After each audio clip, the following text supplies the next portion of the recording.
Okay, it looks like we're live. So if you want to, go ahead and post in Twitter.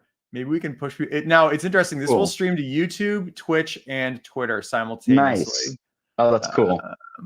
And I think I can share the view with you. Yeah, I'll share it to you. And we have a private chat in here. I'll share you each link in case it's not Cool. visible to you. I'm just going to make sure that they're working. Yeah, it looks like. Oh, that is really cool. Nice. Okay, great.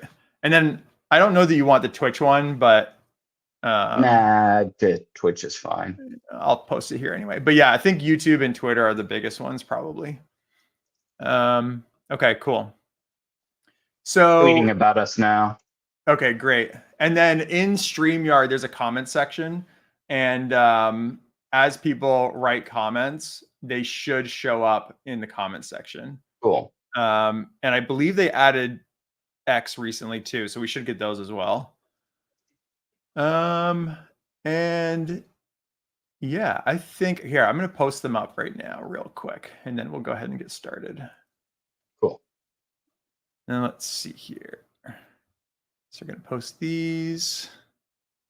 I'm going to say we're live. We are live. And then we'll just go ahead and get to it. Cool. Sounds great. I feel like it's always kind of a crapshoot how many people show up to these things. Yeah. So let's see here. Okay. So let's see here. Dribble is good. Taylor's watching this. Taylor, how's it going, buddy? Let's see here. Yeah, Dribble is goated. So Taylor and Casey, we'll do like a quick intro here, but Taylor and Casey both worked on Dribble. And how do you want to describe it? It's like an NBA trivia app, like written in Flutter. Yeah. Is that right? Yeah, NBA trivia app written in Flutter. I always feel like NBA trivia has a certain vibe in my mind that I don't love. It's more of kind of the Wordle subspecies of trivia. Right. So it's a little less like, here's a question, here's multiple choice answers. And it's a little more like Wordle game mechanics, except instead of course, just generic words, it's built around basketball player stats knowledge. So like who played with who scored what kind of points each season, so on, stuff like that. So it definitely does have that trivia foundation, but with the Wordle kind of more modern spice. Yeah, that makes sense. But you have like multiple game modes too, right? Because it like started in kind of like the daily Wordle space. Yeah, kind of like yeah. So the twist that Taylor came up with, which is really interesting. It's like based on like graph data from the NBA. Is that right? Yeah, so to give everybody a little bit of background, Taylor started this just as like a website about 2 years ago now, and it was sort of like a learn to code project. And the core idea was a lot of fun. You got a start basketball player and you've got an end basketball player, and it's like 7 layers of Kevin Bacon. You have to connect the two via players they have played with. And that went viral and did super well, posted some pretty good daily numbers. The problem was Taylor was working full time and didn't really have any resources to put into it. So that virality kind of went, and it actually settled at a pretty good spot. So when I came in, Taylor was telling me, oh my God, my app is dead. I'm only getting like X thousand DAOs. I'm like, holy shit, you're getting that many DAOs?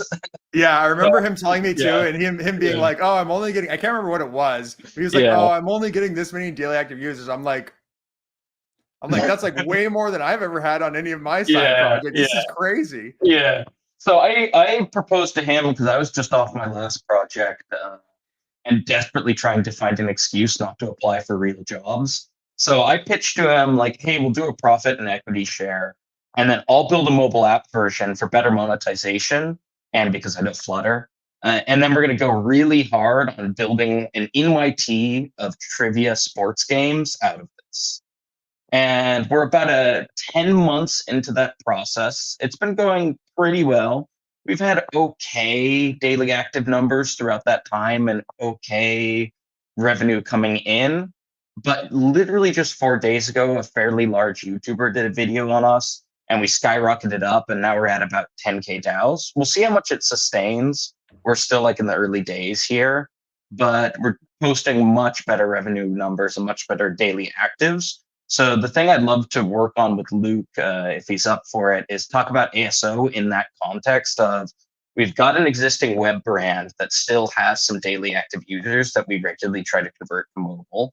And then we have a bunch of different game modes. So people will hear about our game modes from friends and other places and try to search those. And then finally, we've got a viral YouTube video. Actually, a YouTuber is doing now 2 viral YouTube videos. He's about to do a third. So those are kind of the core constraints to our ASO journey. Yeah, that's cool. Let's see here. I'm gonna go ahead and actually pull up the app real quick. Cool. So this is the landing page, or this is not the landing page, but this is the actual listing on the App Store. And then, oh my gosh, I don't want to get you off on this tangent, but screenshots have been like your arch nemesis during this project, from what I can recall. Yeah. But they actually came out really nice. So Thanks, whatever thanks. you did, they worked out really well. Yeah, I won't bore everybody with it, but I have this giant tower of duct tape and gum that actually is pretty automated. So I pretty much just press a button, do a tiny bit of manual work, and I have updated screenshots now. Super happy with it. That's awesome. I love it. I'm just gonna look Oh, at this. wait. Let's go back. I haven't checked this in a while. We're number 28 in trivia. Nice. Yeah, that is awesome. I didn't see that until just now, and that's for free to download, which is a huge deal. Nice. That's a huge deal. So congrats on Oh, that's that. awesome. Thanks. Yeah, That's wild. that's really awesome. And then I don't know if we knew this already, but you're ranking #1 for Dribble. Nice. I Oh, don't that's know. good to see. Yeah, that's really good. And then I'm just gonna try a random one and just see what happens. I don't know if you're okay. You're like, what is this, 4th on this one? 5th? Yeah, that was like fifth. Yeah, so One 1, with an 2, app. 3, 4, 5, 6. Okay. So that's actually pretty good, honestly. But we can get Yeah. into keywords and stuff later. The big one is Cool. your branded search terms, right? Like swipe ball was one of them. Yeah, those are probably like highest price for us like Yeah, today. there it That's is. pretty good. We're top swipe ball. Yeah. And for the audience, that was a recommendation on Luke's part while we were blowing up. I was in a chat with Luke talking about it. He's like, dude, you need to get those names in your subtitle now. So if you Yeah. look at our store listing, you'll see we have all of our game modes that we are getting any attention directly under the title as a subtitle. Yeah, and for people who are new to ASO, what these are referred to, I think people typically refer to them as branded search terms. So Dribble is a branded search term because it's your name. Swipe ball is a branded search term because it's like one of your experiences within the app. Mhm. And then same with Gritty. And then things like game trivia and hoops games are more general keywords. Mhm. So in this, I see 3 branded search terms, which is Dribble, Swipe ball, and Gritty. And Yep. you're ranking #1 for Dribble and Swipe ball. And swipe ball is the most important one in my opinion, because one of the reasons you went viral was because somebody did a article on was it USA Today, USA but it's their Today. sports blog, so Right, it's so for it's a the sports win by blog on USA USA Today. But do you Yeah. know how much that actually drove traffic? Like, have you looked at your I know Taylor jumped into it a little bit. We estimated that it got us like 1,000 referrals yeah, to that's our pretty web awesome. page, to our install landing page. But it sounds like the YouTube was the biggest one. Yeah, like YouTube video. Yeah, and actually just I believe 2 days ago, the same YouTuber dropped a second video on Gritty. So we're now Okay. getting presumably lots of search traffic for Gritty as well. So And in his video, what's that? Sorry, go ahead. Yeah, and his video even said he's going to do a third. I think the third is still going to be on Gritty, but we've got actually 2 other game modes he could play around with that he might hit. Yeah, that's cool. So the problem with Gritty, because I remember when we first started talking about ASO, when you were blowing up a couple days ago, I remember looking at Gritty and being like, "Oh man, this is going to be really tough to rank for," because there's this entire class of app that I was familiar with, but I didn't realize like how saturated it was of like collage creators for things like Instagram. Yeah. And so there's even one that has Gritty is their branded search term. Yeah. And I'm not an ASO expert, but my understanding just from doing a little bit of research is that typically in the App Store obviously ranks for ASO, they rank the title the highest, that gives the highest weight, and then the subtitles the next highest weight. And then I believe the keywords section is the next highest weight, and Mhm. then it's And the then finally description. description. Yeah. Yeah. Yeah, that's what I've heard as well. But what I have heard too is that in the title, the weight is given most to the first keyword. Okay. So in this case, like them putting Gritty. gritty at the front Yeah. almost essentially guarantees. It's not really, but let's just Yep. say for the sake of conversation that it just gives them a huge advantage Yep. when searching gritty if it's like their first word. I'll give you an example of that. This is a little bit of a tangent. But when I was looking at the grocery list stuff, what I Mhm. found was there's this app that fit into the ASO. There's like, so in the world of grocery list apps, there's so many different ways you can search for them. It's like list app, grocery list app, shopping app, like shared shopping app, like all these different things. Yeah. And it's really hard to find a way in through ASO because it's so saturated, and Yep. each Yeah. player has like taken a different angle for like what Mhm. they're actually targeting. But this one app, I'm going to show you here in just a second, did this really interesting thing where they actually just named their app grocery. And by naming their app grocery, they're number 2 for the search grocery, and number Nice. 1 is Instacart. So that has gotten them, I believe that's gotten them a ton of downloads. So that's a good Yeah, I example gotta of somebody imagine. like stealing a word, like stealing a keyword by making it like their number 1, by making the name of their app, basically. Yep. Um, so that's something worth calling out. I'm wondering if I should download it and run through a couple of the game modes. Sure, let's do it. Let's see here. Now you got in-app purchases. Do you want to talk to me about that? Yeah, yeah. So I feel like each month or two, I'm relatively new to mobile development, just for context for people listening, and all self-taught. So each like month or two has been like a new piece of learning. Monetization is probably the one that took us the longest. And we still have a lot of work to do on it, to be honest. Where we are right now is we have banner ads and interstitial video ads, and you can tap the hide ads button at the top there, and what that will do is bring up our paywall, where you can become a pro and you can see our pricing options right there. And it gets rid of ads and gives you some pro features. To be honest, the pro features are a little weak right now, and that's something we want to work on. Our newest game mode was briefly in pros only early access, and we saw like 2 to 3x the pro conversion during that time. So that was huge signal to us. Like, you see swipe ball there, instead of saying new, it said early access pros only, and that drove subscriptions like crazy. So the big thing is all of our pro features are buried deeper into the user experience. So on the one hand, it's users that are already pretty engaged and involved who will see the pro conversion. On the other hand, it's like a really small top. And they're honestly not the strongest value propositions. It's stuff like you made a bad guess and you ran out of like undos. You press the undo button again, it says, hey, you need to become a pro to upgrade and get more undos. Yeah. Yeah, and hide ads has been a lot weaker than I thought. People have just been shockingly willing to watch ads, which I Now guess if I jump kind of in, the works out. ads, okay, they stay at the bottom. Yeah, I like that shuffle animation. That's yeah, pretty thanks. wild. How long did that take you to build? Oh, it was a piece of cake. It was not hard at all. Or is It's a that using stack Flutter with Animate? Yep, Flutter Animate is amazing. If you're not playing with Flutter Animate, you need to play with Flutter Animate. I would say, for this is a tiny tangent, so I'll quit it fast. But I find Flutter animation on one hand, and then like, oh hey, look at that! I got a little, like, if you do thumbs, I get this huge fireworks Oh, thing. that's cool. Anyway, I didn't That's realize fun. that. Sorry, that distracted me.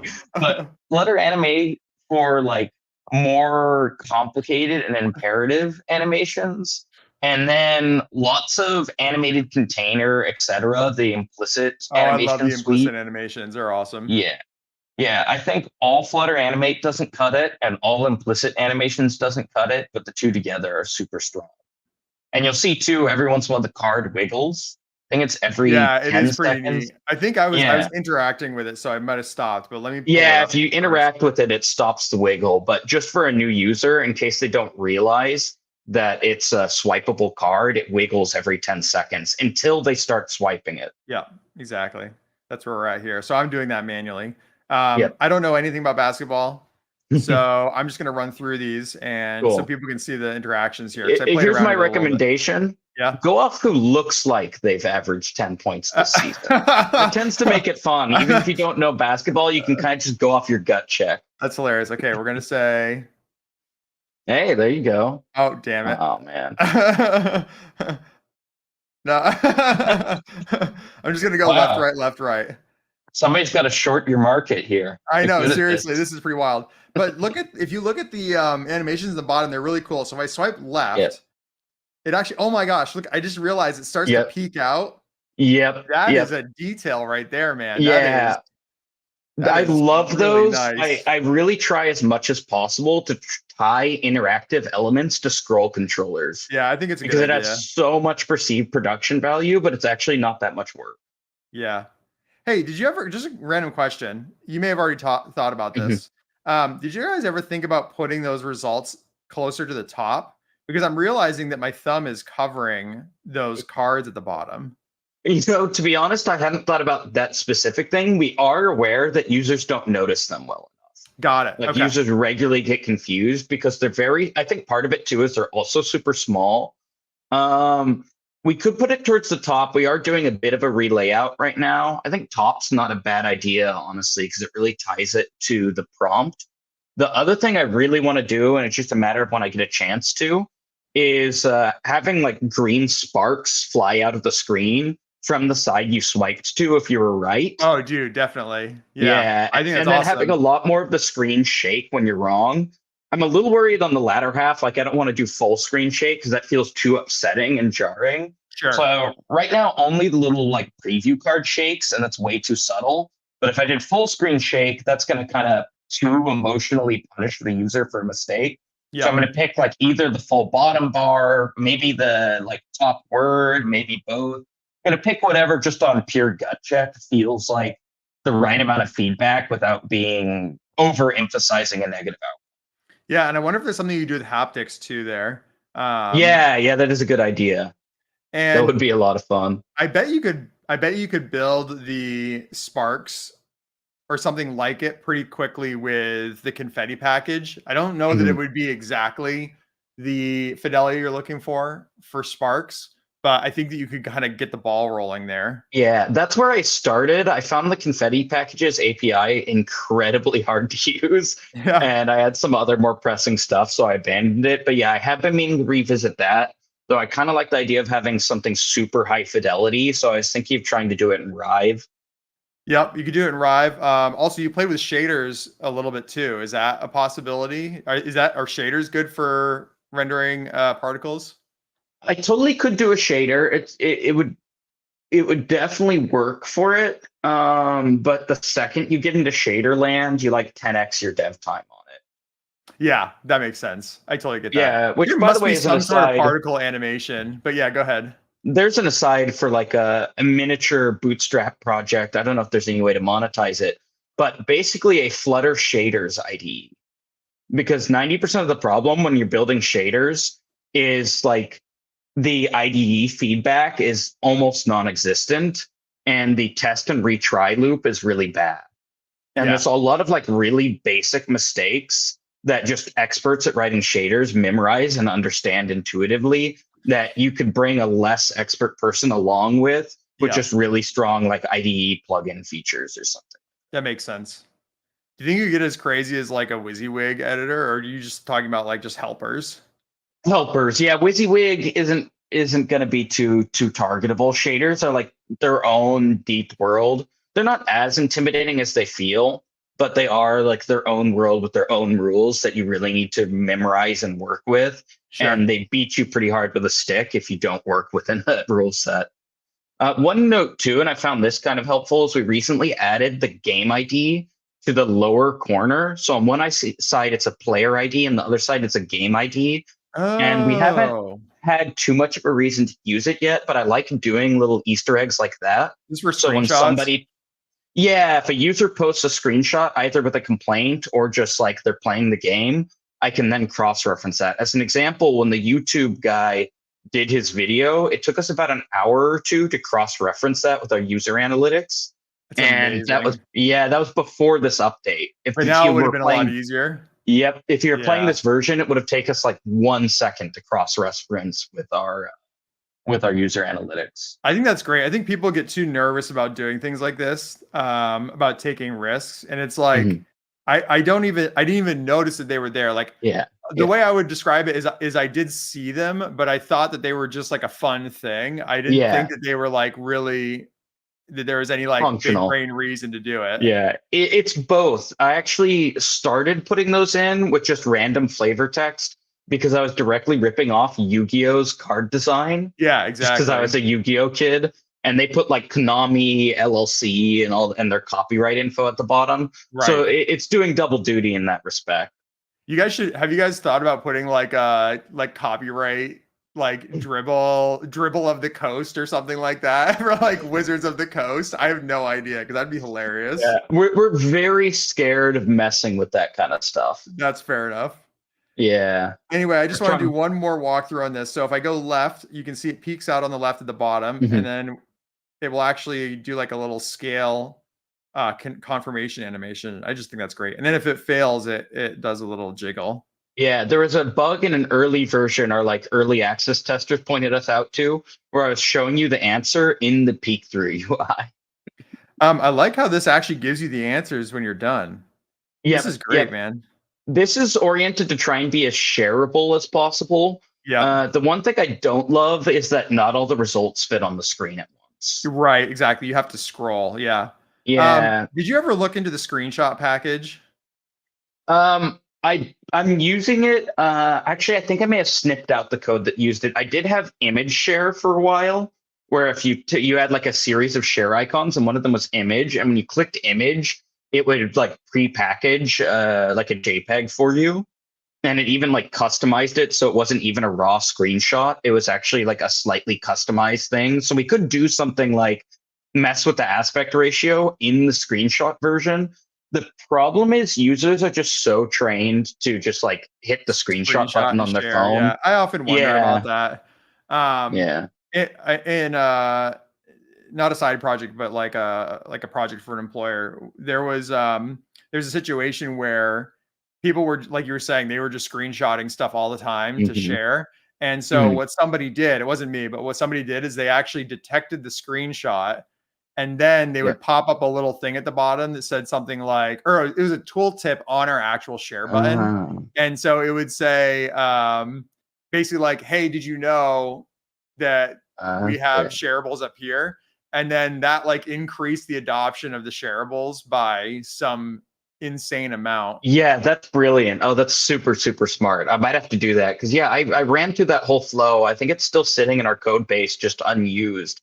The Yeah. whole like click the image, it generates the image, blah, blah, blah. We do already have a screenshot snooper. And what our screenshot snooper does is it, with some like cool off period, will open up our beg for reviews flow. So our reasoning is like if you've just There it taken a is. screenshot, exactly, either something cool has happened or you're about to report a bug. If something's cool has happened, we want you to rate us a 5 stars. If a bug This is happened, we awesome. want you to let us know. This is so good. It's like I've heard people complain about this being like review gating, but I've got Mhm. a couple takes on this. The first one is I think it just provides a user a really good experience to give feedback. Yeah. Um, and I think a lot of users, a lot of members actually people who like it actually want to leave 5-star Yep. reviews. They just don't Yep. think of it. So Yep. by basically saying like, "Is this working out for you?" and they're like, "Yeah," then you're like, "Awesome. Here's this thing that you probably want to do, but just forget to do it." Then, which Yep. is to leave the 5-star review. I think it's a great flow. Yeah. Another recommendation I'd give people is like slap send feedback buttons in as many places as your app in your app as possible. And we have like a send feedback button. What it does is it just writes to a database from a free form text where they're allowed to put their email Yeah, and they can put their free form.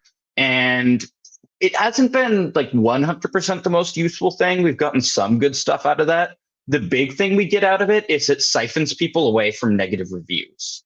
Like yeah, somebody's right. really mad, and the reason they left a negative review is they wanted to contact you. And that was the only tool they are aware of Yeah, to get yeah, your attention about the yeah. fact that they're mad. So if there's a send feedback button, that totally diffuses it. Yeah. And on the upside, like whatever they were complaining about will get to you faster and be much more actionable. Yeah. In one of my apps, I actually have a post hog table that listens for like a feedback event. Mhm. And it actually like shows on my post hog dashboard, like all feedback from like the last 7 days. Nice. Yeah. And that's like a nice way of doing it. There's a bunch of ways Yep. of doing it. Another way I've done Yep. it is I've piped that with a webhook into like a Discord channel. That's one of my Nice. favorite ways of doing it. If there's a community Discord, obviously it'd be a private channel, but it's just like you're in there interacting with the community and you can see your Yep. feedback at the same time. That's awesome. Yeah, that makes a lot of sense. Ours is just in our analytics dashboard, like you were saying. Yeah, no, that works really well. Can I give a piece of feedback on this? Sure. Yeah, please do. So when I tapped leave a review, it showed the 5-star modal, which is like, Mm. that's how I used to do it. And then I Okay. realized that Apple will actually throttle these. And Mm. so if you can get to a point where that leave a review button will be no op.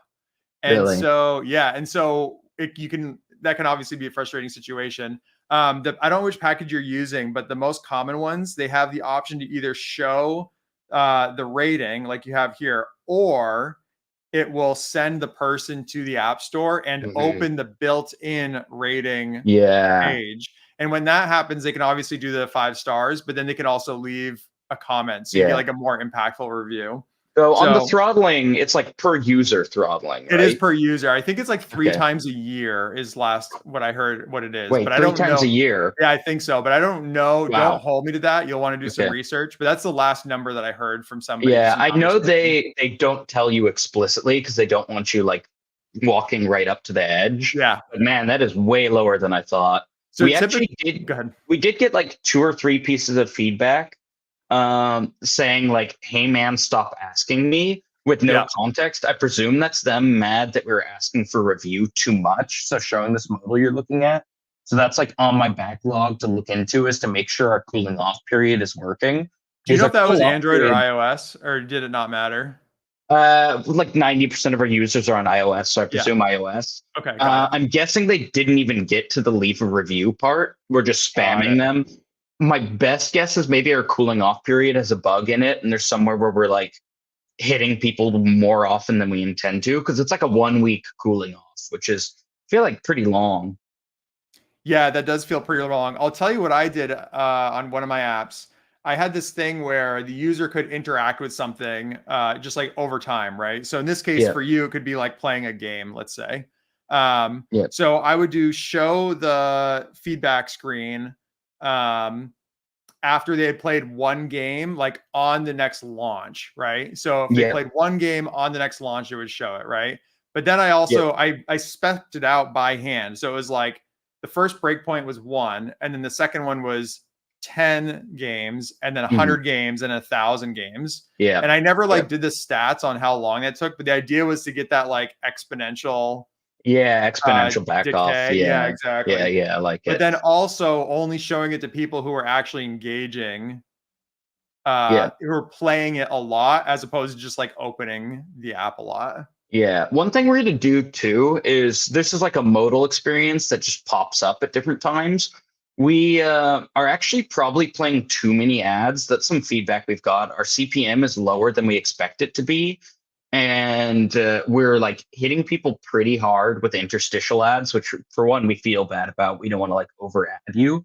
It was more than we expected. Like people are playing the swipe game so fast that the ad to playtime ratio is like worse than we intended for the user experience. So one thing we want to do is kind of steal from video games. So they'll have like tips or something like that during a loading screen. And it'll be, I don't know the exact numbers, but let's say every 20% of the time when we were going to show you an ad, we're actually going to show you our own native content, but formatted like an interstitial. And we're going to put a lot of different CTAs in there. So one of them is probably going to be our review modal is going to now live inside of that interstitial CTA in place of an ad. And there's a lot of other stuff we want to do, like Gotcha. really quick yes or no user survey questions, like did you have fun playing that That's game? actually a really good idea, because then you can Yeah, get like continuous feedback. You can swap an ad out for some feedback, and I'm sure yeah, they'll be happy to answer the question yeah, instead yeah, of get yeah, another ad. And like the cost of that ad is like the revenue from that ad is so low that you'll be like Yeah, happy to pay these people to absolutely. essentially do those. Yeah. Yeah, I Yeah, and remember you good. theoretically, we may actually make more revenue after that. That's the advice I got. I have no idea if it's accurate. Just a dude on Twitter was telling me this, so we'll see. He told us that our CPM might in part be so low because we're oversaturating users with ads, that your pay per ad goes down if your ad rate is too high. Presumably on the theory that the like hurts impression quality and hurts click through rate. Now, I've heard, and I don't know anything about this, okay, but I've heard that there's a Yeah. way to integrate multiple ad providers and then allow them to like bid against each other, like Yeah. at the time of Yeah. interaction. Have you looked into Yeah. that at all? Yeah, so that's another thing you're gonna hear on our like I've got a crazy long backlog right now, and I'm not the best hustle culture guy, so I'm not burning through it as quickly as I'd like. That's another thing on our backlog. AdMob supports that, but I've heard, and apparently there's some court case legal stuff around this. They're like really aggressively favoring their own first party ads in the marketplace they gave you. So it sounds kind of like it's a trap. It's like, hey, we're going to let you run other advertisers bidding on our platform, but then they like neuter all the other advertisers compared to the own platform. There are competing platforms that are completely Google independent. That's much more what I'd like to do, but that's just so much more dev work to spin up. We even actually got an email from somebody. He's representing Bet365. It's like an advertising firm they hired who wants to run like hand arranged ads on our platform. And they do that through the AdMob external party system. So that's something we're really excited to experiment with. We're in early stages with him, but he gave us like a favorable quote for banner ads. It's like 20 to 30% more than what the default bidding system was giving us. And then his interstitial quote was kind of rough. It was probably like 20 to 30% lower than what we're getting right now.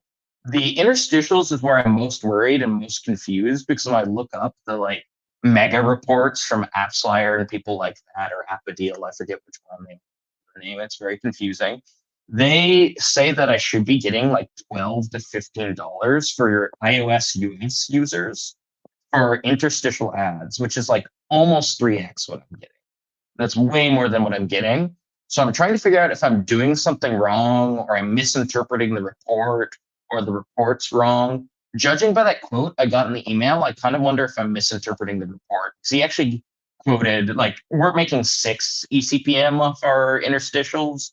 The reports say, I think, 14 to 15. By the way, all this is iOS US, where it's like the highest pay. Sure. And then the guy quoted me, I think, like $5. So if he's quoting me $5, then maybe 6 is It's not that reasonable. bad. Yeah. And for Yeah. people who are not familiar with these, eCPM, the E stands for is it estimated?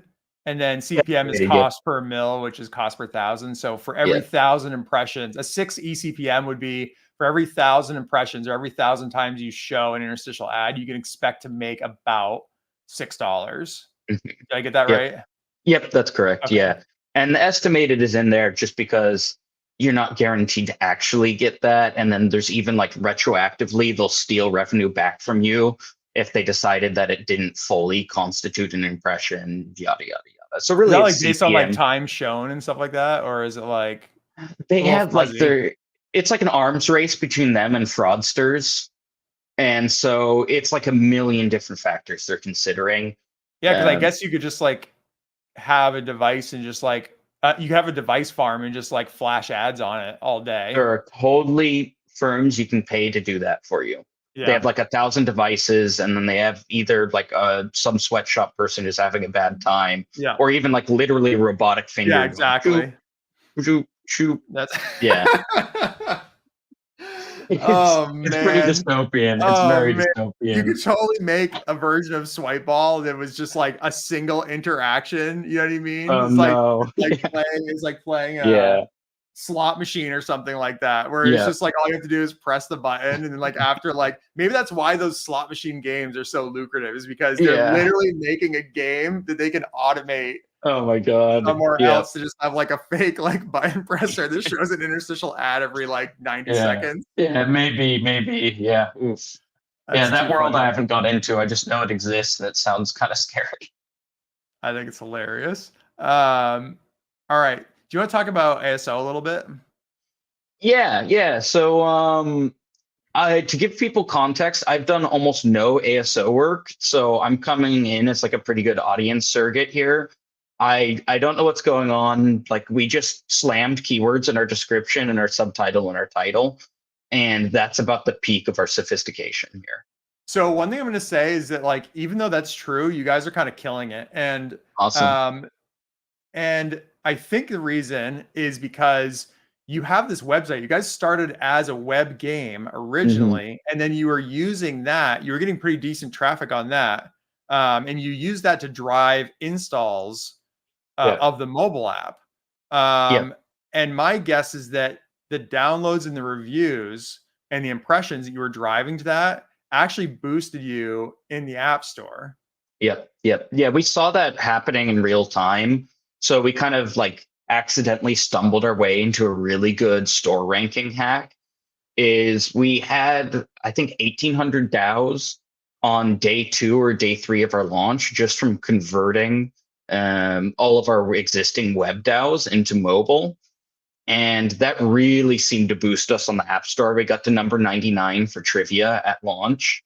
And we got a ton of downloads early on, just organic App Store downloads. And even to this day, like up until the YouTube video, I think about 50% of our new users were App Store browse, like not even App Store search, just App Store browse. We were getting anywhere, and it would like be cyclical, which I think was Apple promoting us on some sort of cycle. We would get anywhere from 20 to 70 people in a day installing the app from App Store browse. Search would do about half those numbers.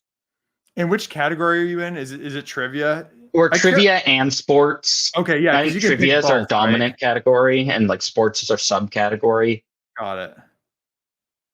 Wonder if it gives us more info. No, I think it's private to you guys. Oh, category. No, There it is, category sports. sports. Maybe okay, this is just an idea. I don't know if this is true. Because my recollection is you can pick 2 categories. That's the first one. Yes, we did pick sports and trivia as our Okay, two. so I'm wondering if it shows the one you're trending for up in the chart section, if it's applicable, and then the other one down here. Is that I presume possible? we're ranking stronger for trivia than for sports, and that's why. Okay. I'm not sure if that's true, but anyway. Okay, that's pretty cool. So let's see here. I've got a piece of software here that we can kind of use. Unfortunately, it's not updating for me right now, but I think we can try adding keywords. We can also do searches for these. So originally, I'll just show that real quick, and then we'll probably switch back to the mobile app because then I can actually do the searches on the store itself. So let me share that screen. And we've got, here we go. So this is a snapshot of how you guys were ranking. This was before you went viral. I think it was the day that you were going viral. Okay. Yeah, this was day of. Yeah. So it does show pretty strong. It is pretty strong. So that shows Dribble. This is like your most critical branded search term. And then Swipe Ball and Dribble Game.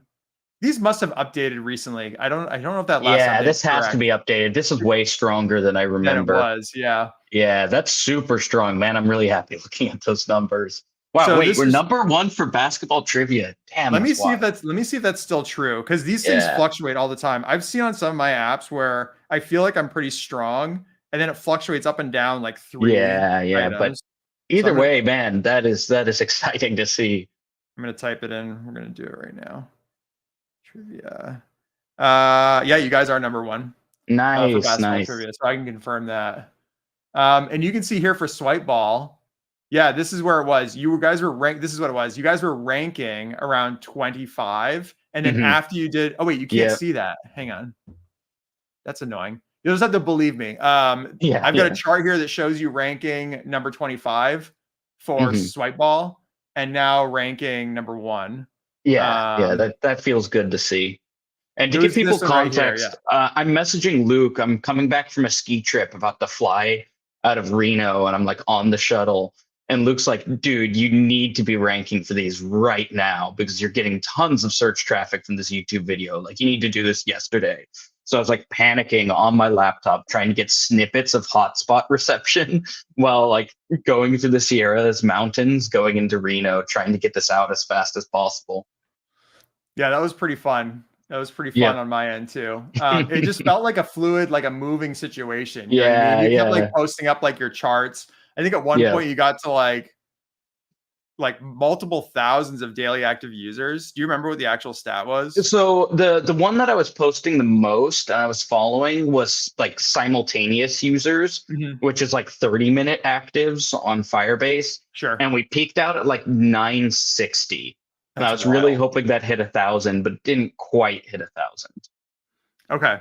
And then you ran into some issues with, or not issues, but you ran into some need to scale Yep. because of it, Yep. right? Yeah, yeah. Our Supa server fell over almost instantly because we are just on a box that was like with a safety factor of 2 to 4 gated for our current traffic.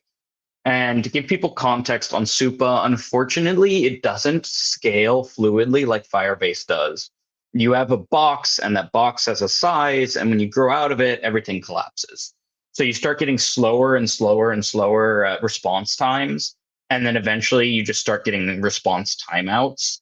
Mhm. So I was supposed to be skiing while we were blowing up, but I really wanted to work. It was really bugging me that I'd gotten so little work done on the ski trip. So I, all right, guys, you go without me. I'm gonna go work. And then like not 30 minutes later, I'm seeing just huge spike in traffic and the box falling over. For Grand Platinum, who just asked a question in Twitch chat, it's called Dribble Game. Dribble Game Trivia. If you search that, you'll find it on the App Store. Actually, if you're looking at the screen now, you can search any of these terms and you'll find us in the App Store. That's true. So let's see here. We'll go ahead and say that's the name of the app. So if you literally type that into the iOS App Store, it's going to be your first result, which is Yeah. pretty awesome. Yeah, and to give some more context on like our server falling over, we were on a $75 a month plan, and we had roughly 1,000 DAOs, and they were pretty mature users, so they weren't as engaged as a brand new user. So when the new users came in, it was a double whammy, where it was like 10xing our users, and then the second thing we found is they had anywhere from like 2 to 5x the level of engagement, because it's a cohort of like completely brand new, extremely qualified users. So we ended up like 20xing traffic and like different queries run in there. And there's actually one query that I kind of knew was a gross, gnarly query. And that's right now taking over 50% of our compute time. So we actually had to upgrade the box again recently because a YouTuber did a second video. And the second video is about a different game mode that hit that query way harder. So we're That's now all the way up to hilarious. like a $400 a month box, and we'll see which happens first. Either the traffic will subside and it'll be okay, and we can downgrade down to like 200 or 100 a month, or I'll just like find the chance to go in and fix that rogue query that's causing the vast majority of the problem. So I have two questions. The first one is, you said you had like a 2 to 4x headroom on the box. My guess is that you had stats, performance stats for like a certain number of like active users. And then you just said, you know, put that around 20 to 25% or like 25 to 30% of total available resources. Was that kind of like the strategy for getting that headroom, or was it a It was little a lot different? less rigorous. It was more just gut check, to be Okay, honest. got it. And they do have like usage dashboards you can look into. So it's just kind of looking at those and gut checking it. Yeah. And so when it started to scale, did you feel like the headroom that you had planned, was that what you ended up getting? Like, were you accurate in your gut check? Yeah, I mean, the Or fact did it that the like scale, users or did it like not scale? Another way to ask that question is, did it scale linearly? Was your expectation was for it to scale linearly and then it did, or did it like do did something else not. funky? The main reason it didn't is, as I mentioned earlier, the users were all coming on at once, and like new users are going to be a lot more active for their first day because they're exploring the app, they're trying all the new game modes. There's like zero burnout so far. So we had a cohort that was all at the exact I same see. time. Yeah. So that meant they were at like peak activity, and And they then on top of like that, they burning were through these games. yeah, Got burning through it. And they were like super, super highly qualified leads. Like highly qualified, for context for anybody who doesn't know, that's like how much does the new user you're getting match the like ideal user for our right. app? In our case, like the stuff we were getting before was actually kind of trash. The App Store browse stuff we were getting, sure, it was like pumping up our user numbers, and we're getting some amount of retention out of them, but our general impression was like about 50% of those App Store browse were like dead retention. Like it could even literally be a toddler on an iPad accidentally clicking it or Right. something. I don't know. I don't know what was happening. But or like somebody like, oh, cute basketball, and they click it. But like our app is pretty like basketball super fan targeted. Definitely. So the YouTuber, like his fan base is super fans. They're perfect overlap with our target demo. So that meant like all of the above was hitting us at once. More qualified users are more active, brand new users are more active, and so on. So yeah, and like I think it was probably around 5 to 6 times the load per user. Yeah, that's pretty wild. And then the other question I had was, you had mentioned that you're paying for a $400 a month box. Yeah. Now that was in response to like a spike in user activity. And so Yep. then my question is, has that like tapered off, and will you be able to lower that at some point, or are you just gonna hang on Yeah. to it? Yeah, so right now we're kind of in fear of more YouTube videos from this guy. Yeah, right. Because every That's time a he good does a problem to YouTube have, video, though, we right? need a new box. Yeah, oh, it's the best kind of fear to have. Yeah. It's like each time he does a video, we end up needing a new box. So Yeah. we are tapering down. Like I could definitely drop us down to 200 a month at the moment, but I don't want to because the guy has like explicitly said he's about to do another video.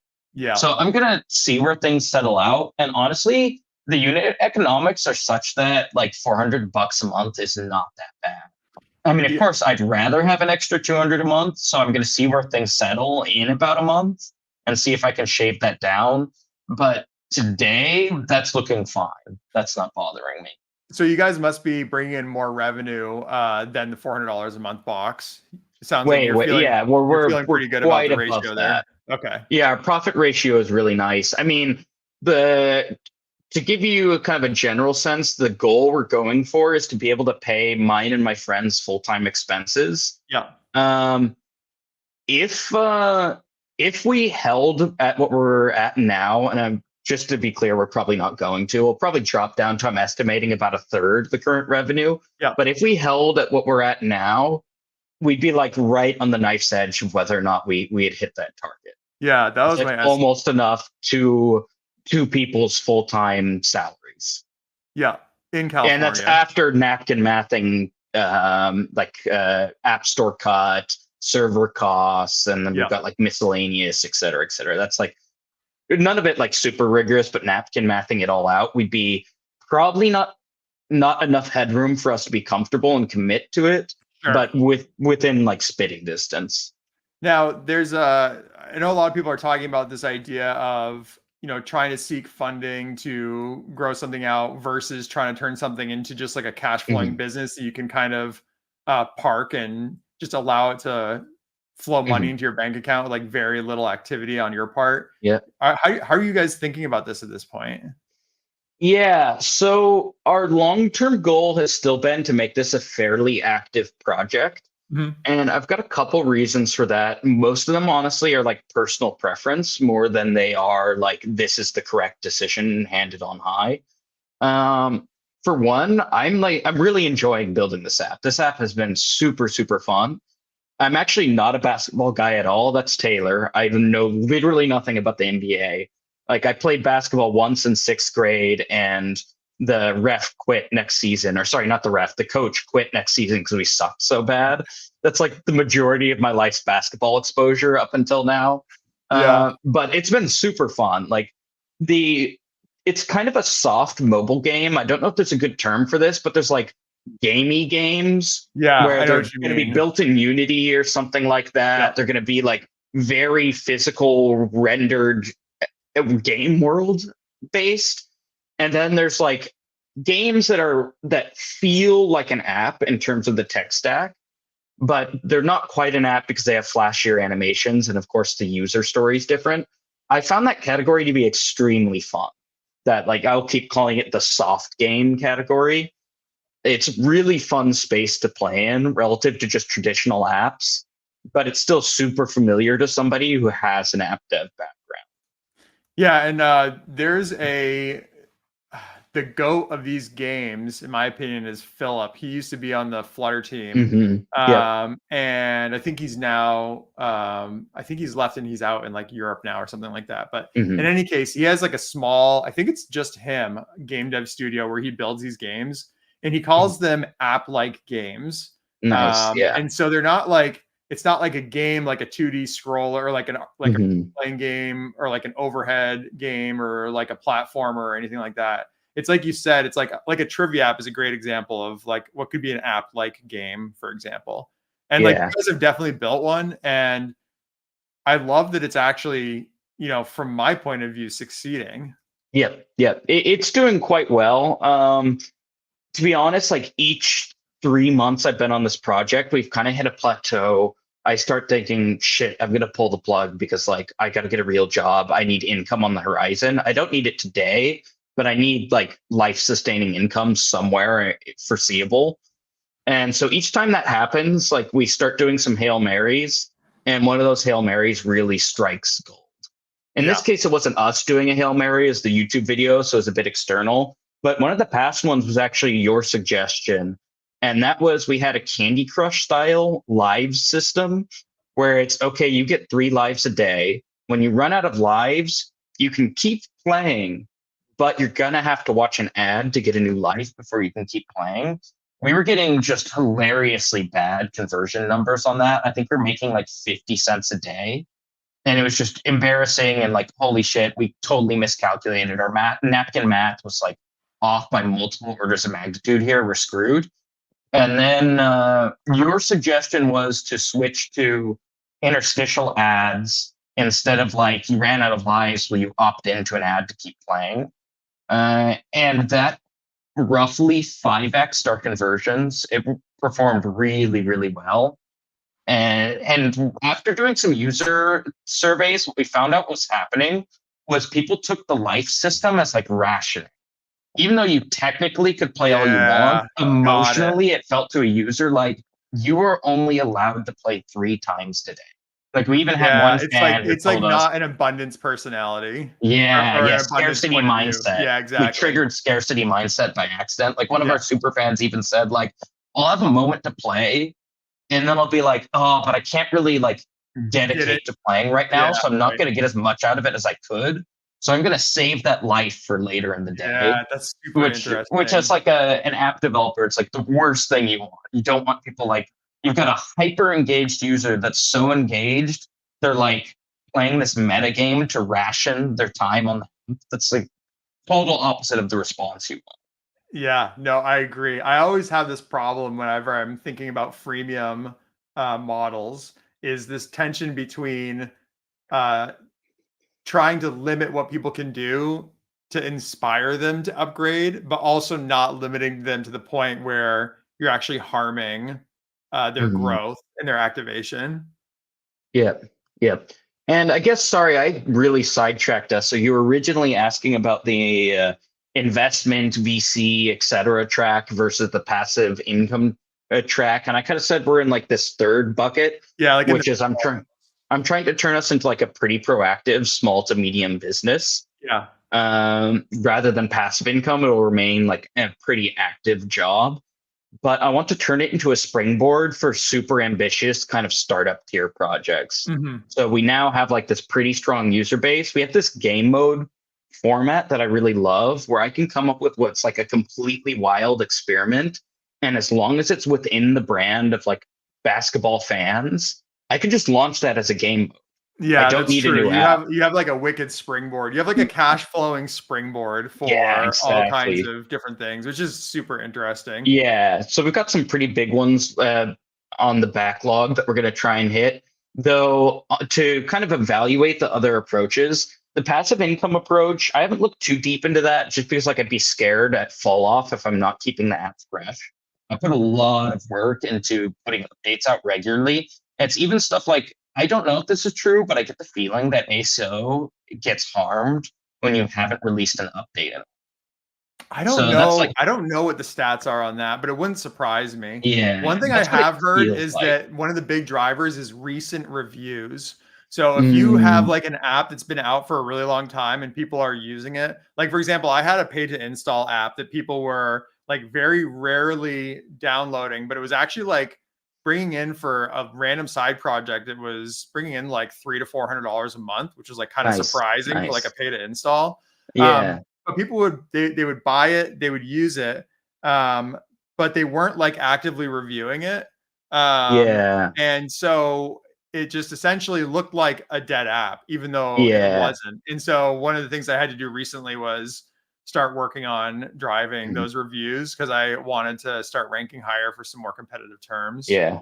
To discuss the VC track of our three tracks here, that one I've been interested in a lot for more the startup world. I don't know VC world too well, though my last project I did end up pitching in two places, got pretty soundly rejected though. But You got to shoot my your shot. yeah, we did. And my impression is for like this kind of project, it's a different category of VC that Yeah. I really don't have background on, where it's not really moonshotting, so it's almost not even VC anymore. It's just kind of like cowboy capital. I do have a friend who knows that world a little better, who really wanted to like come on as an advisor and help us navigate that and figure out either a sale or an infusion of capital, et cetera, Yeah, et it cetera, et seems like cetera. something that would like flow cash for you guys until somebody else wanted to buy it and like add it to like a game Yeah, portfolio or something yeah, like that. That's what it exactly. feels like. Yeah, and I don't love that route, mostly just because I've got my like own cash on hand from my previous tech jobs. So in a way, I'm VCing the project myself Yeah. just by like living off savings. Yeah, So it's like exactly. if I can VC the project myself and not lose equity share, like I don't need an infusion of capital. Yeah, no, that makes sense. All right, we got a Yeah. question from Grand Platinum, and then I'm gonna we'll do a quick run through on ASO. Yeah, so we're using Flutter. If you're not familiar with Flutter, I highly recommend it. It's cross-platform, which has been really useful for us. Like just recently, we launched a web demo that's just an embedded version of our Flutter app. You can find a lot of info on it online. Right now, it's mostly just beginners in the US picking it up. So there's not many jobs, unfortunately, on the US market. I know in Europe, Africa, India, etc., Flutter's actually picking up steam a lot faster and you're starting to see a lot of job openings there. I'm convinced Flutter is the future, at least for the next decade. I mean, every decade there's a new framework. I think we're coming into the decade of Flutter, and the US is just going to be a bit behind rest of world here because we're so deeply committed in the React Native world. But yeah, check Yeah. it out, and you'll find a lot of info online about it. Okay. Oh, we're getting more questions here. All right. Cool. There you go. There's another one for you. Yeah. So we talked a little bit at the start, but I'm working with one other guy. The question, just for folks listening, is how long have I been working on this, and is it just me? I'm working with a friend named Taylor, and he actually started the project, and then I joined in. And Taylor started the project like 2 years ago and worked for about a month or two on it as like a learn to code project. And then he kind of abandoned it because he didn't have the time or resources to pump into it. And it actually did extremely well. So I joined on about a year after he had launched it and about like 8 to 9 months after he had stopped actively working on it. And the context was he was complaining to me, "Oh my God, my project's dead.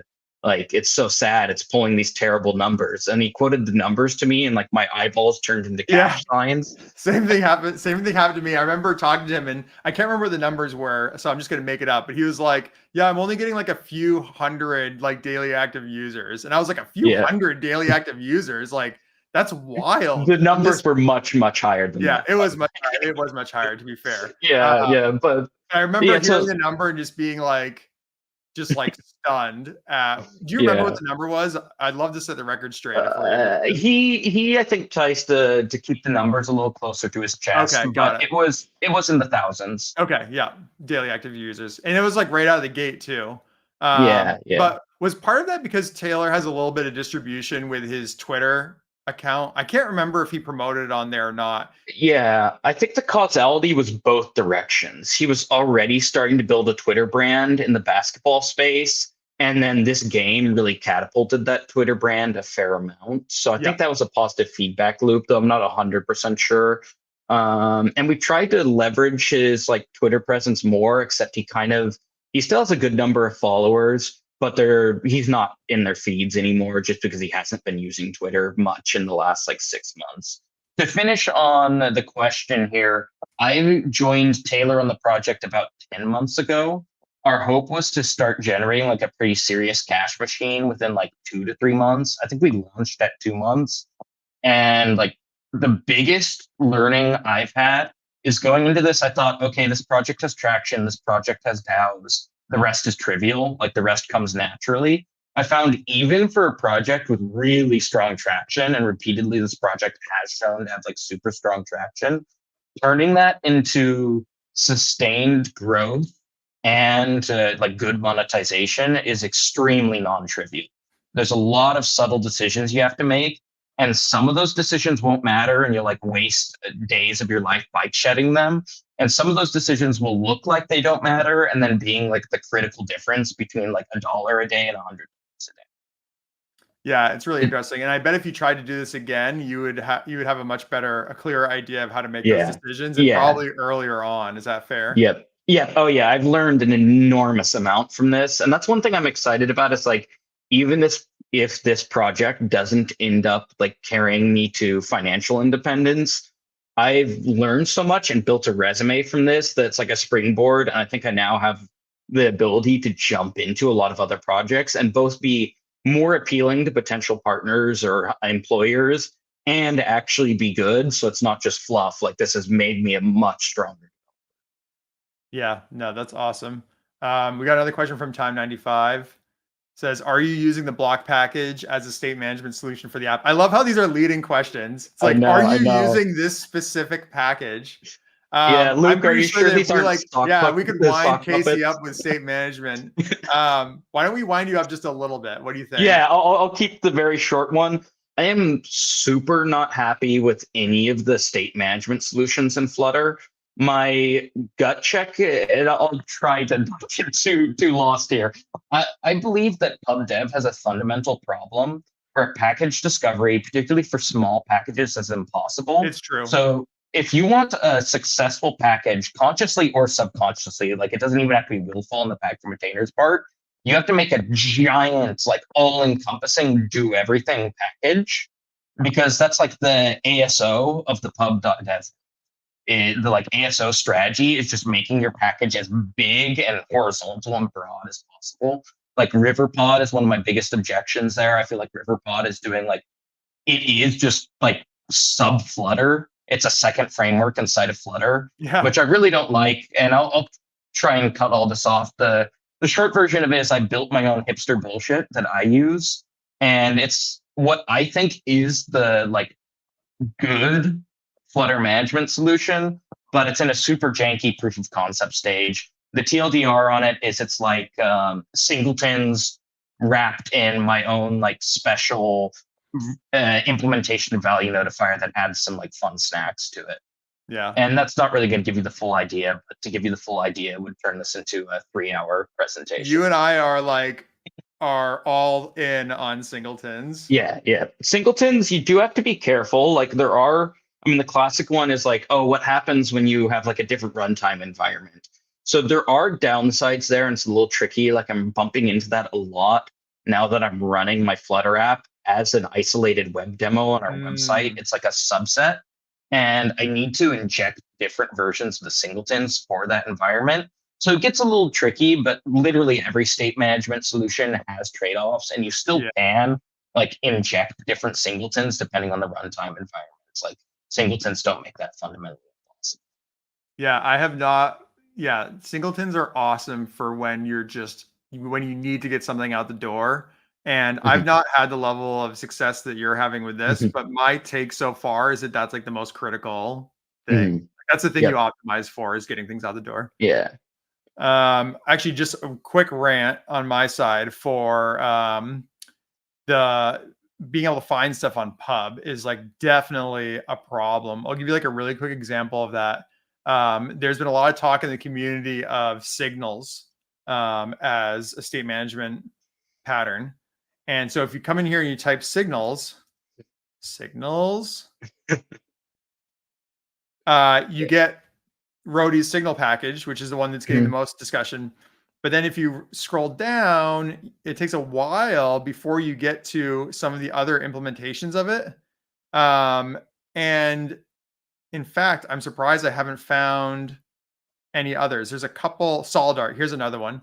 So this is like the second most popular version of signals, but I had to go all the way to the third page to find it. So they need to have like a keyword section in the pub spec. I don't know how that, if they have one, and I just don't know about it. But there should be some way to like tag your package so that it's easier to find. And on top of that, here's another one that I found out about the other day. It's only got 7 likes, but it's another signals implementation. And in a lot of ways, it's actually quite a bit more complete than the ones that currently exist that I'm familiar with. And it's just so fascinating to me that it's like, it's just hard to find these things just because the search is not that great. Part of me is wondering if we should just like spin up an Algolia instance and then just like build our own like pub.dev search and just like try to hand it off to them. It'd be pretty high value. I know I've talked to the Flutter team on Twitter before because every once in a while I'll complain about Flutter. It comes from a place of love, guys. Some of you might know me from like bitching about Flutter on Twitter. I do love Flutter, and that's why I bitch about it. Some people on the Flutter team like said, "Oh, can you give us like a robust list of examples so we can do this?" And like I built a spreadsheet out, and it's just I'm busy. It got lost. But that is something helpful. Is like they're kind of making you do their job for them, which I don't love, but they're at the very least responsive. So if somebody felt like it was supposed to be me, I didn't get around to it, and I'm just realistically not going to get around to it. But you could create a list of pub.dev searches where here is your keyword search, here's the results you got, here's what you're actually looking for. And then you could kick that over to the Flutter team. Luke and I could help. If somebody else compiled it, he and I could help making sure it gets on the Flutter team's radar, because they do want that. Like they're much more likely to do something if you give them something as actionable as possible. And like I said, I don't love that because like that's their product manager's jobs, and like I don't want to be a free product manager for Google. Yeah, right. Like, oh well, fuck it. But to some degree, I will be a free product manager for Google because if it's what it takes to get them to respond. That's the blessing and the curse of open source. Yeah. All right, we got a question here. Before I do this, I want to do a time check on you. I'm good to keep going. I'm okay on time. Okay, great. Yeah, I'm open-ended on the backside of this. Okay, so we'll do a little bit longer here. We got another question here. Just for a quick overview, what would you say are some of the topics someone intending to follow that path of releasing personal projects are? This is a huge topic and a really fun one. So why don't you take a stab, Casey? Sure. And I'd love to hear you talk about it too, because like I'm not the only guy in this. I'd almost like your advice more. But one thing I would say, and this has been my experience in all of my professional career, not just in my like last couple years as an indie app dev, is build a professional network. And in some ways, me giving you that advice has kind of doomed you already, because it's not something you generally get to proactively do. It's not like, oh, tomorrow I want to launch a successful indie app, so today I will make a bunch of friends doing similar work and build expertise. Usually the way it's worked in my experience is there's something I am excited about. There's something I want to get into.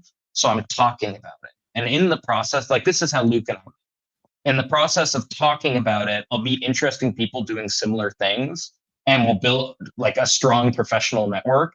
And then that professional network is massively valuable to doing the task itself.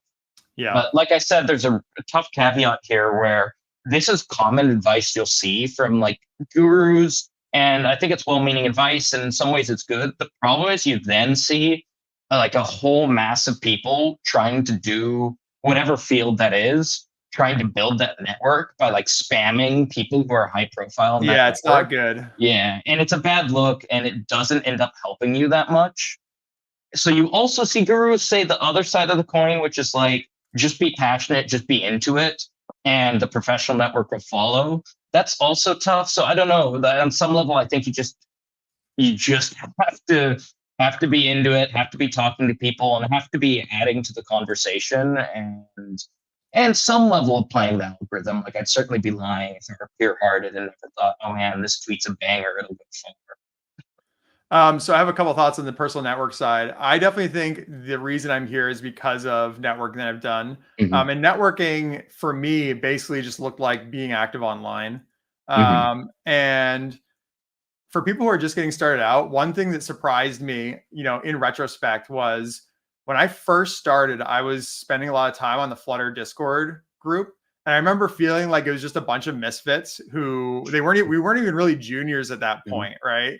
Like, I came from another industry, so I had a career shift at that time, but it's just like a bunch of random people just building random things. And I remember thinking to myself, like, wow, this is just like the island of misfit toys. But then 3 years after that experience, I remember I just like finished up a sprint, and I was just kind of sitting there, and I was thinking to myself, all the people that I talked to from the Flutter Discord group, and there was like 5 people that I remembered interacting with a lot, and I realized that all 5 of them were making 6 figures as Flutter engineers. Nice. And so it's like, and a lot of that happened through growth that happened Mhm. just in networking with people who were at like my own level at that time. You know what I mean? And so I think that that's like, do not underestimate the value of just hanging out with people who are just like you, because in theory, like, everyone is going to grow. And so if like one person's growth is like compounding interest, then 5 people's growth altogether is like 5x compounding interest, is like kind of the way I look at it. And being able to just like bounce ideas off of people is just amazing. The way that this has evolved for me personally is, instead of like spending time on public channels like Flutter Discord or the Flutter official Slack channel, I don't even know if that's still active. Is I like private Signal groups is one that has worked out well for me. And I used to not really care about Signal that much. And like the fact that it's Signal is like not really that important. I'm sure there are WhatsApp groups and other things that do basically the same thing. But one time I got invited to a private Signal group. And when I was invited, I saw the list of names of people who were in there. And I was just like stunned at like the audience, the small audience that I had access to. And it was at that moment that I realized how critical those DM groups are for just like leveling up your personal network. And so, keep an eye out for those, or even just create them on your own. And just keep trying to invite people that you think will be net positive to the group, and you're just kind of like building that total like brain equity and just like person equity, if that makes any sense. Yeah, definitely agree on that one. And like you said, just start it yourself. If you're doing like some specific niche in app dev or something like that, and you notice there's some dude on Twitter you run into a bunch who's in that same niche, just DM him and be like, hey man, let's start a private chat or something like that where you just bounce ideas off each other. In the app dev space, I'm honestly really frustrated about it. I don't know why it's happening or how to solve it entirely, but I find the public resources for anything beyond extremely beginner content to be very limited. It is Yeah, super hard for me to like get good intermediate level advice that's true. on public forums. The place that is killer for that though is group chats with people that are at the same level as you. And both of you will like grow together. And then you can add people, and then that can easily snowball into what becomes like a pretty strong professional chat. Like you were saying, Luke, you look through the names in the chat, you're like, damn, we're like the experts now. When did that happen? Yeah. The other thing I'll mention too is that my experience was that there were a couple times in my career where I ran into someone who was clearly a mentor without Mhm. even asking for them to be a mentor. And one thing I always try to tell people to do is I describe it as like find a mentor. Usually they find you, has been my experience, and then just ride with them. So it's basically like, whatever they want to do, you basically just say yes to. And that goes really, really, really far. On the topic of mentors, I've heard people say that it's difficult to find mentors. And I think that it is. But there's like a trick that I've heard about finding a mentor. And I think it's pretty accurate. And I love Casey's take on this, which is you don't go around asking people to be a mentor, because being a mentor, like, that's kind of like a scary thing to say yes to if you don't know who somebody is, because you don't really know like what you're getting into, how much time it's going to take, or like if the person is going to be somebody that you want to spend a lot of time talking to. But what does seem to work is asking people who are like ahead of you really interesting questions that you're like actually having problems with, because then they'll be like, oh yeah, I had that problem and I'm interested and invested in just like telling you what I learned because it feels good. And if you do that enough times, eventually you have somebody who like recognizes you and you can ask them questions and they'll respond thoughtfully, and like boom, you've got essentially the beginnings of a mentor. Yeah, I would say insightful questions go a really long way towards impressing somebody and getting them interest in you. But with all these things, there's kind of the double-edged sword of like, if you're just asking an insightful question to impress somebody, they're probably going to figure that out and be like, oh, this guy's weird. He has an ulterior motive, which on some level you do. But it's kind of, I'm giving you like a paradoxical advice here, and I don't know how to square that. It's something like, you have to actually want to be doing these things. You have to legitimately have interesting, compelling questions, and so on and so on. You can't force it. And then on some level, you have a goal and you do have an ulterior motive that you're trying to work towards. So I'm not totally sure how to square that. In my advice to you, what has just worked for me has just been actually being stoked about this stuff and asking, for example, questions I'm stoked about, and it has helped. If you don't have the stoke, I don't know what to tell you. Yeah, you have to be, being excited is a really attractive quality in a person, Yeah. whether you're looking for somebody to spend your life with or like start a business with. Yeah.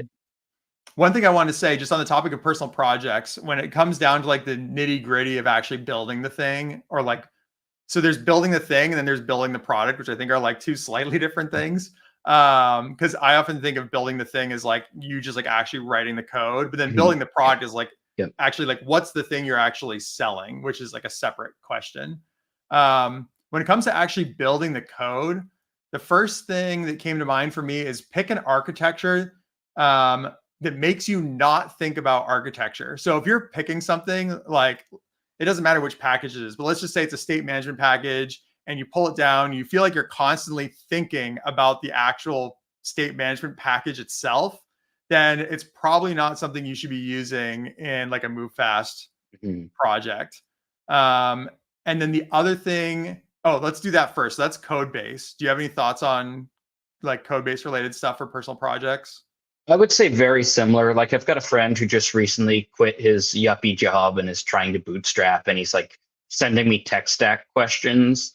I think like one of the biggest things I told him is like, try to go high level. Don't try, well, let me make sure I'm saying this exactly how I feel, because I think my feelings are a little nuanced and complicated here. I think I have an intuition for what's going to end up being a time sink for me. Mm-hmm. And sometimes that intuition is, okay, integrating with this external service is going to be a crap load of work. I'm going to have to learn, like you were saying, if you're thinking about the thing you're trying to use a lot, then the thing is not being a good job of just like passing through and being easy. So sometimes I'll think, oh God, this external service is going to take way too long to integrate. Other times I think, oh my God, implementing this myself is going to take way too long to do. And that's a big balance. I lean towards finding a few services. This is kind of more specifically on like backend side that can apply to like code packages as well. Finding a few services that do a really good job of getting out of my way as much as possible. And then for all the ancillary stuff, I usually just like, bam, I can code it quick myself. And it's hard for me to give you like a guiding rule there, because in the end, now that I'm reflecting on it, it's really like an intuition built up over time. Yeah, that makes sense. On the topic of product, this is something that I am still learning, but I can tell you in my most recent project, which is a grocery list app, I made this one terrible mistake, which was to create a very large private beta, and then build all the features in the private beta and then release the app in like a single large chunk. and then try to drive people who were in the beta to the app, and then try to drive others to the app. And what I would have done instead is I would have created a very, very, very small tester group, like maybe 5 to 10 people maximum, and then gone through the development process to get something that felt like it was like genuinely useful. Then I would have released that on the App Store and iterated there, which is something that I think it's accurate to say is what you guys did with Dribble. Is that right? Yeah. Yeah, we had like a really tight niche. We sent out a survey for existing web users of like who wants to become a super fan. And then we ended up with about 5 to Did you phrase it 9. like that? Yeah, we literally phrased it, who 'Cause wants that's to be a super awesome fan. Yeah. copywriting for that. Yeah. I'm Yeah. gonna like write that down because that's incredible. Yeah, that really helped. We found when like trying to develop relationships with fans where they'll support you, a lot of it is like making sure you're offering something that they want. And on some level, that is going to be like membership to a community. It's going to be your time. You don't want to just like kind of pull out of them. So it's like building a real relationship with them rather than just like throwing at them, hey, can you do this work for me? Hey, can you do this work for me? Ends up being a little bit like a little slimy and doesn't get received well. Whereas sincerely building a relationship with your really active fans goes a really long way. I know that's a bit of a tangent, but I guess just to finish on that, one thing I try to do a lot with Dribble is I think people are super used to, especially apps that have like some viral buzz to them. They're super used to that being some foreign thing that like some magical entities behind it that they'll never get to talk to. Mm-hmm. I try as much as possible when somebody engages in our Discord to be like, yo, I'm one of the guys building Dribble. Like, what do you like about it? Come talk to me.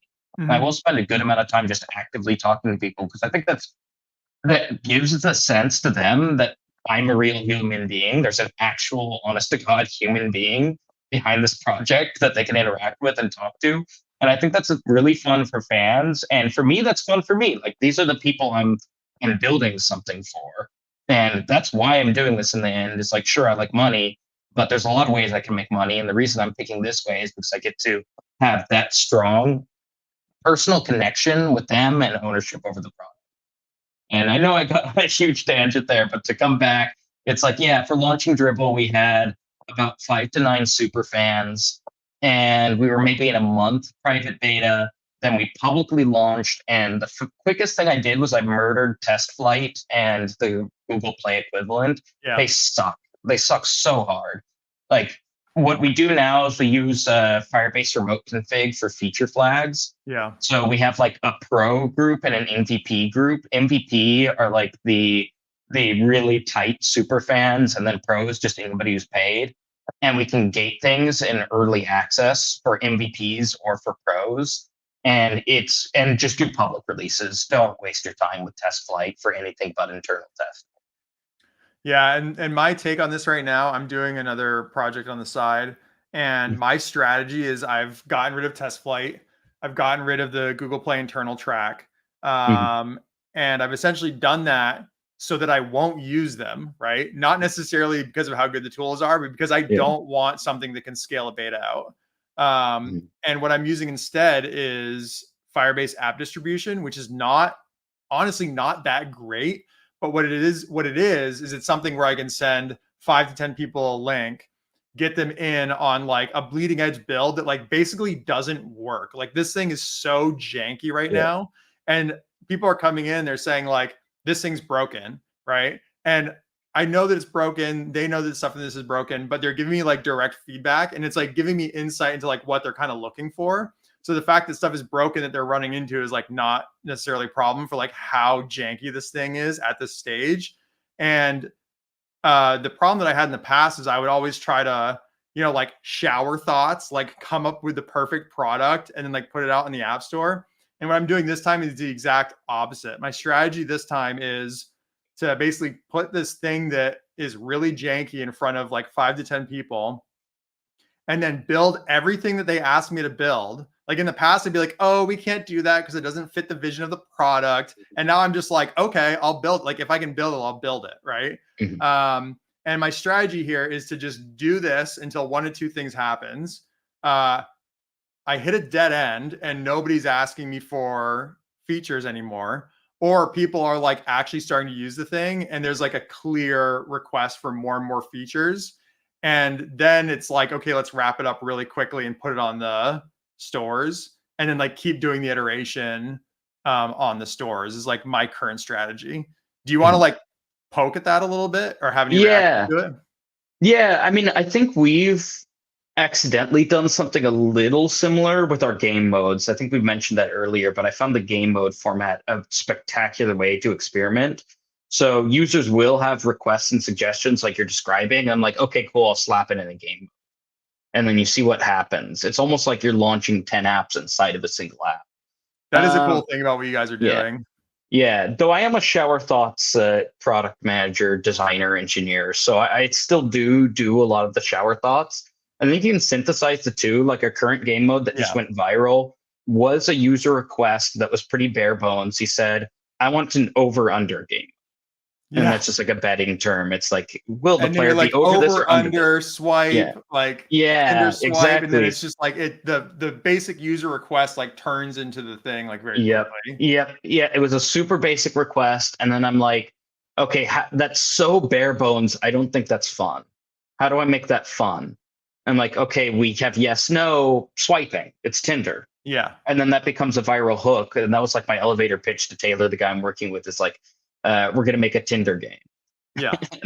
And then sure enough, the guy in the YouTube video said, oh, this is the Tinder of basketball. I have no idea what that means, but my friend told me this, so I'm going to play it. Yeah. So that shower. So I'm saying like there's a synthesizing that happens between the like shower thought genius and just do what the user asks, stupid.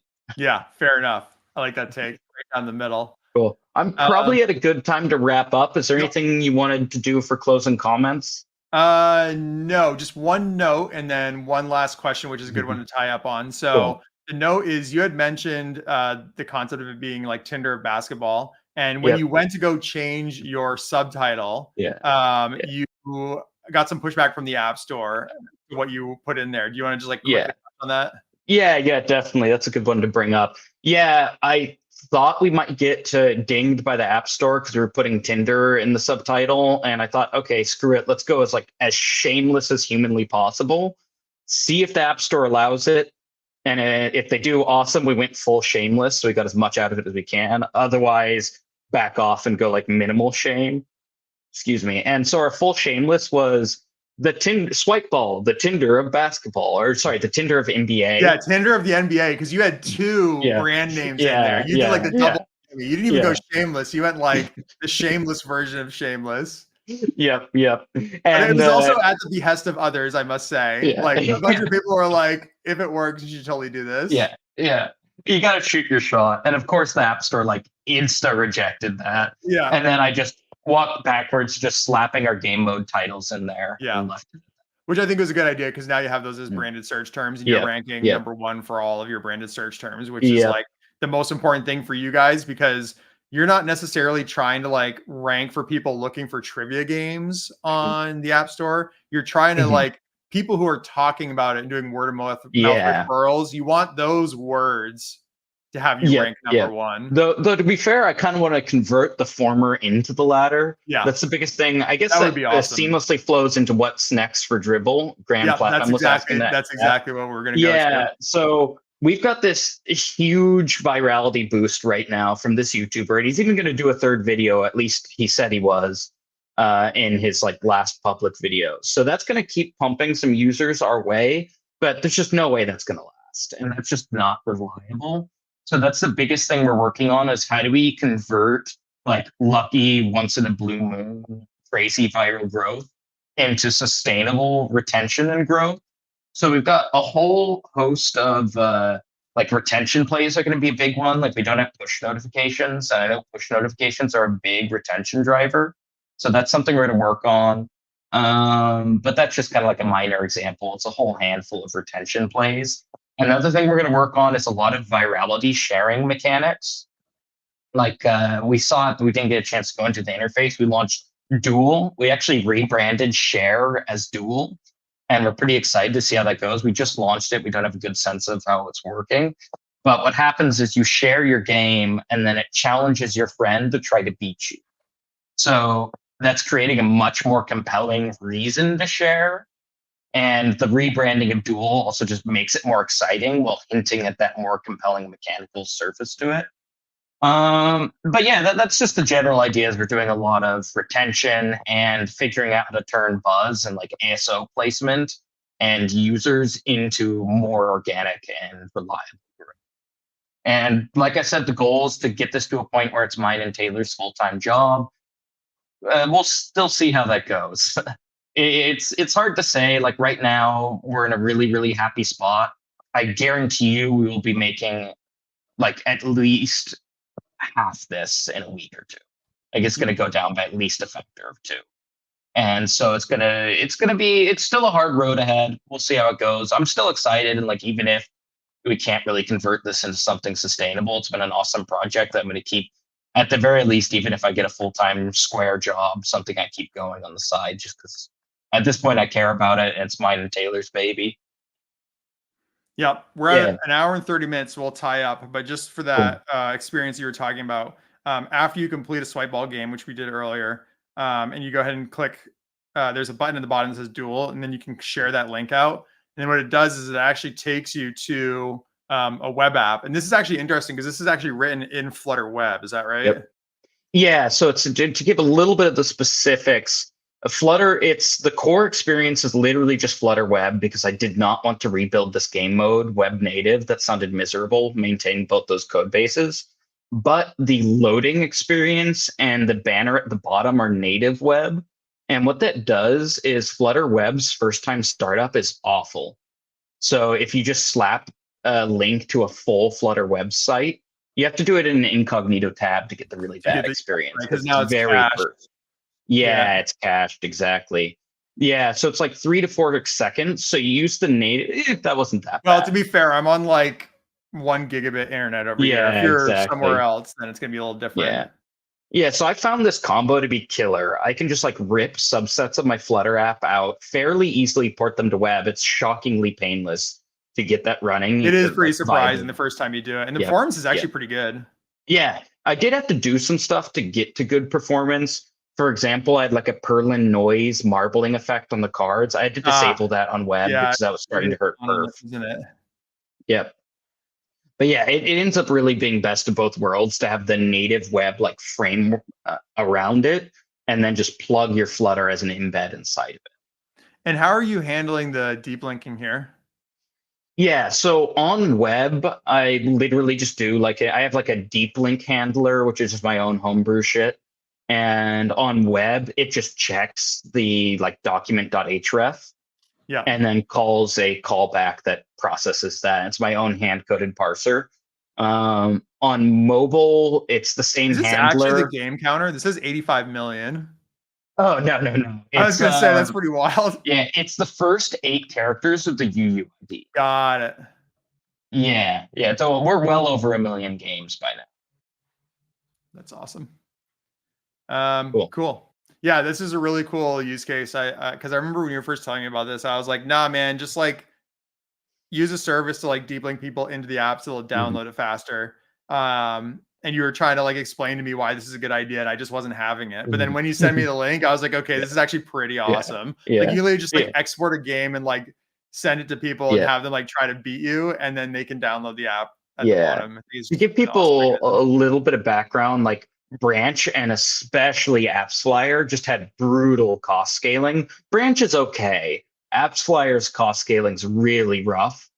And they're also going to be like a dev headache to implement. Not that bad, but I'm honestly kind of a prima donna about integrating services. It's just one more thing to think about. Whereas this web thing was a good amount of work to set up, but mostly wrestling with like Flutter web embedding in a partially native website is pretty early in jank right now. Like you can have like a full screen Flutter web app pretty easily, but having the mix of native and Flutter is supported, but new and early. But now that it's set up, I can like rip this out for all of our game modes. And what we've done is we now have free cost scaling on that, like basically free. We're not paying an external service. And then the second thing we have is a much more compelling user flow that I don't know. I'm purely speculating. My gut check is that this is going to drive conversions way better than a landing page. Yeah, I think you're right, honestly. Mhm. Okay, we're definitely at time. Casey, where can people find you? Yeah, probably the best place is on Twitter. I'm Casey C. Rogers on Twitter. I don't know if you're able to post that in chat for everybody too. But yeah, I'm on there a lot. I post a lot of hot takes and things like that. I'll definitely complain a lot about Flutter, but You're once not the only again, one. so I complain yeah, about Flutter yeah, every day. I think you and I yeah. complain about Flutter the most on Twitter. Yeah, you'll see I complain about Flutter about 5 times as much as I complain about React Native. But when I'm complaining about React Native, I'm talking about how it's so painful I'll never touch it. Yeah, Whereas right. Flutter, I'm complaining, It's so man, I'm close, using but this thing like this so thing could be a little yeah, bit better. yeah, yeah. I'm using this thing so much that like the rock in my foot in it is really annoying me. Yeah. Yeah. No, that Cool. makes perfect sense. Yeah, thanks for Listen, bringing me on, Casey. Luke. Yeah, thank you so much for doing this. Website for folks is dribblegame.com. Go ahead and check it out. And then if you want to help Casey and those guys boost on the App Store, even though Casey, what's your big search term right now? Is it just Dribble, or is there like one you're shooting for?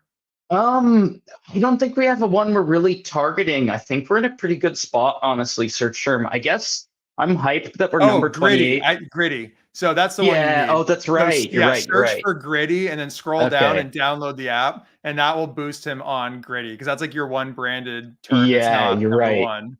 Yeah, Grady's our weak point. Awesome. Yeah, Yeah. that'd be great. All right. Thank you so much, Casey. Really appreciate it. Cool. Thanks. See you later.